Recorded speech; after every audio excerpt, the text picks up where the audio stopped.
Компромис за законот за прекршоци за да може да профункционира Safe City, итни консултации за избор на народен правобранител, нов изборен законник до јуни и укинување на техничката влада од некои следни избори е епилогот од денешната лидерска средба, на која дојдоа представници од сите парламентарни партии, освен од СДСМ.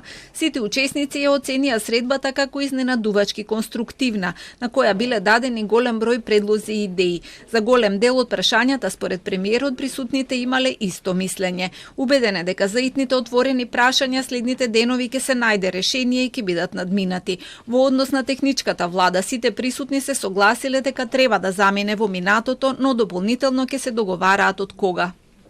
Денеска видовте дека една коалиција, би рекол, отсуствуваше, па така, доколку таа коалиција не го прифати ова носење на измени во законот за влада, со кој што би се избришала техничката влада за следните парламентарни избори. Знаете дека тој закон се менува со просто мнозинство во парламентот, со 61 глас за. Сепак мојот предлог беше да не го правиме тоа на сила, без нивна согласност, туку да донесеме измени во законот во кој што после следните избори, тие кои што ќе следат, тогаш да не важи техничка влада. Ке се бараат креативни решенија и за избор на народен правобранител, на чие чело од левица предложиле да застане представник од ромската заедница. Се разговарало и за начинот на гласање на диаспората, за барањата на ДУИ за кои денеска не стигнале да разговараат, Мицкоски и Ахмети повторно ќе се сретнат. Ние сме за решението една изборна единица со минимален праг од 5%, со отворени листи.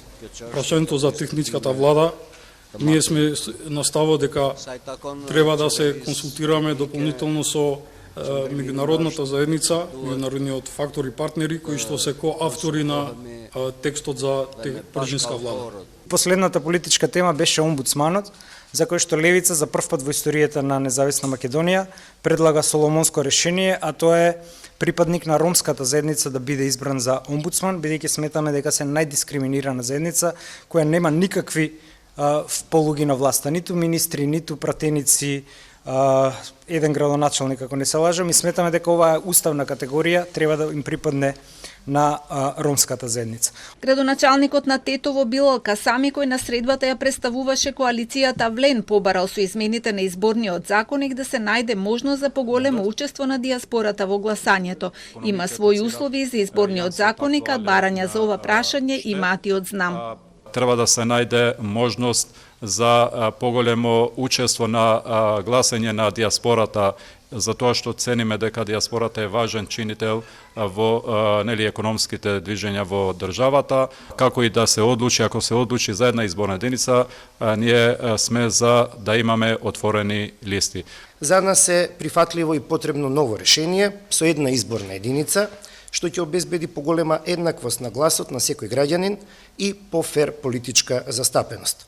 Едновремено сметаме дека мора јасно и прецизно да се регулира финансирањето на политичките партии, особено оние што во парламентот се застапени преку пратенички групи, со цел да се обезбеди транспарентност, рамноуправност и испречување злоупотреби. На средбата се разговарало и за евроинтеграцијата, а за дел од темите ќе се разговара на почести средби во наредниот период. Дел од решенијата за актуелните прашања ќе се бараат и преку пратеничките групи во собранието.